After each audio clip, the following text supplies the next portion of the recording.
Bonjour, j'espère que vous allez bien. Bienvenue sur ma chaîne, l'art de la cuisine mexicaine.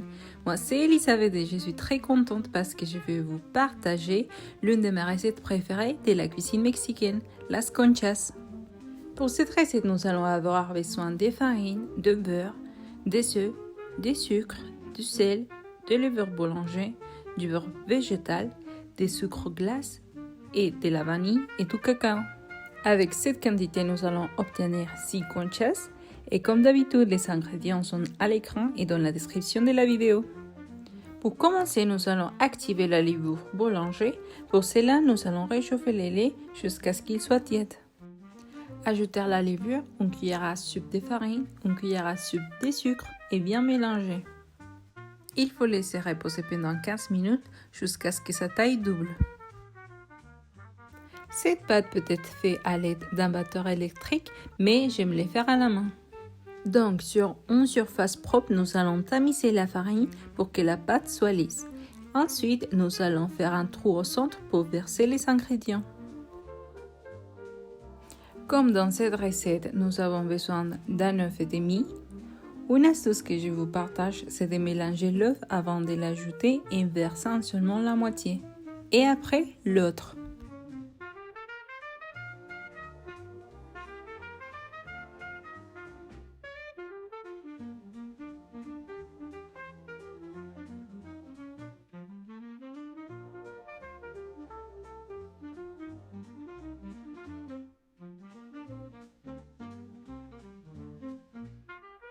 On va ajouter également la levure activée, une cuillère à café de vanille et les sucres.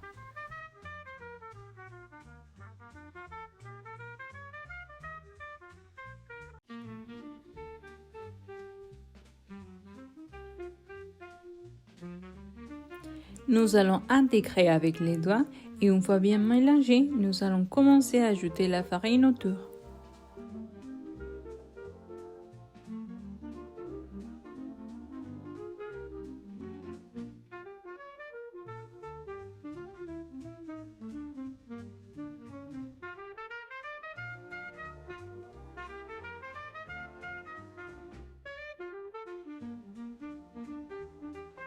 Une fois que la farine a été intégrée, nous allons ajouter le beurre.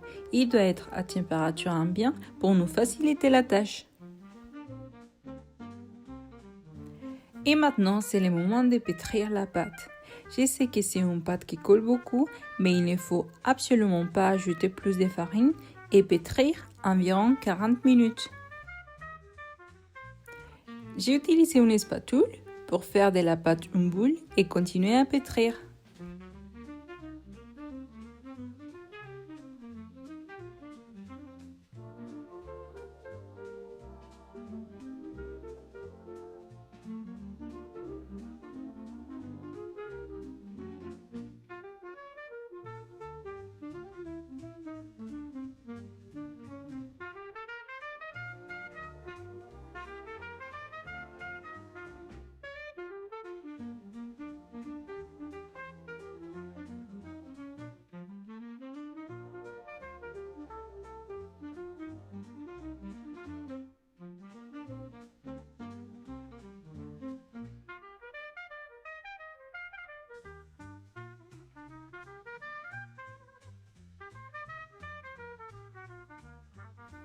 Quand la pâte commence à se décoller des mains, on va la laisser reposer dans un bol jusqu'à ce qu'elle double de taille. Cela va dépendre de la température. De préférence, il faut la laisser dans un endroit chaud.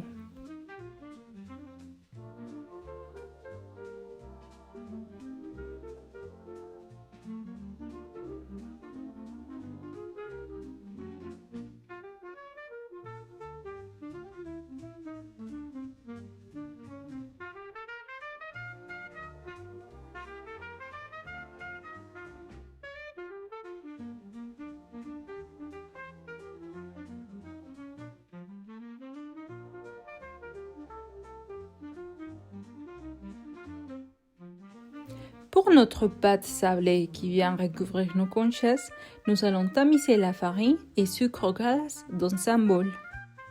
Parfois, le sucre glace peut prendre l'humidité, c'est pour ça que j'appuie dans les passoires pour les faire passer et qu'ils se tamisent correctement.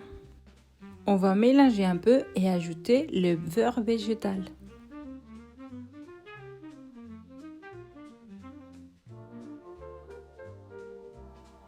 Il faut appuyer pour intégrer les ingrédients.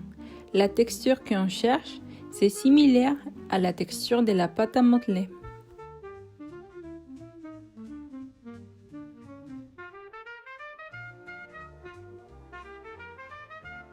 Quand la pâte est intégrée, on va la diviser en deux. À la première, on ajoutera le cacao et à la seconde, la vanille.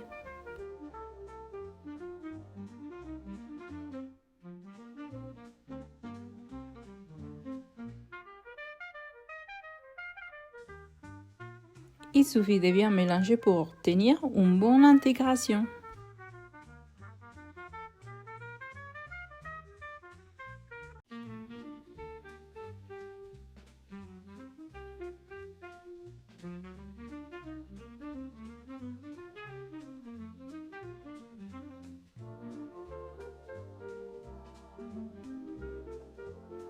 Ma pâte a pris 2 heures pour doubler de volume. Alors je vais saupoudrer de farine la table et verser ma pâte à l'aide d'une maresse.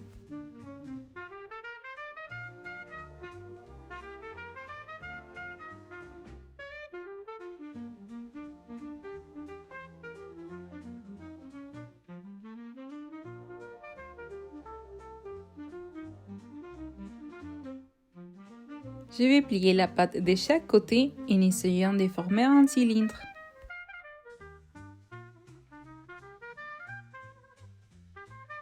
J'aime vraiment beaucoup vous partager cette recette parce que las conchas sont des pains sucrés vraiment délicieux, caractéristiques de la boulangerie mexicaine qui me rappellent les dimanches matins en famille. Je vais couper la pâte en 6 morceaux et préparer un plat couvert de papier cuisson pour les poser.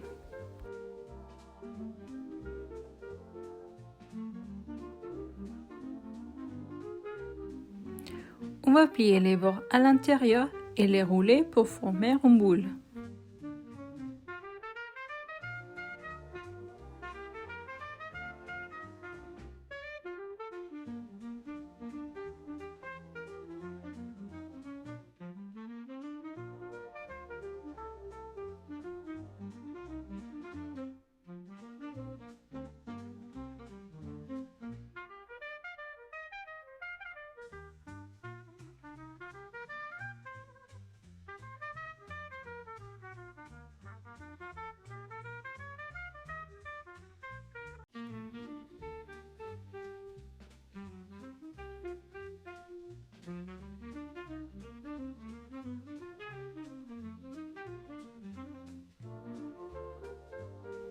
Maintenant, on va couper les 2 couvertures en 3 parties chacun pour obtenir 6 pièces.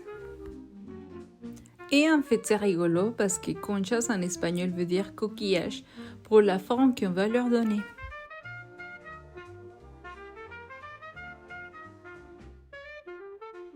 On va mettre un peu de beurre végétal sur les boules pour que la pâte s'y adhère.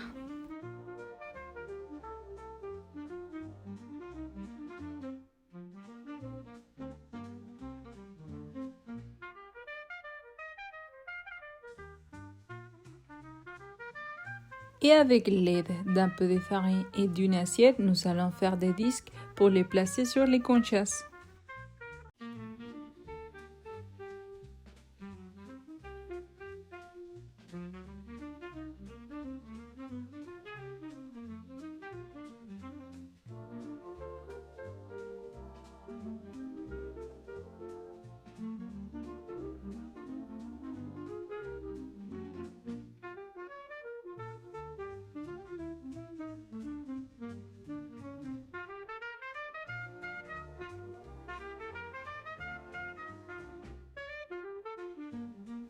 Maintenant, c'est mon moment préféré. Avec un couteau, nous allons donner la forme des coquillages.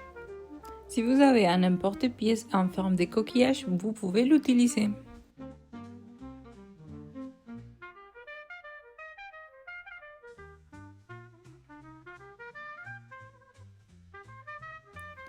On va laisser reposer les conchas 1 heure.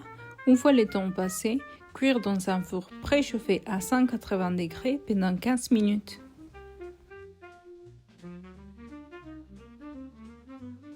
Et voilà, las conchas sont parfaites pour un jour froid accompagné d'un café ou d'un chocolat chaud.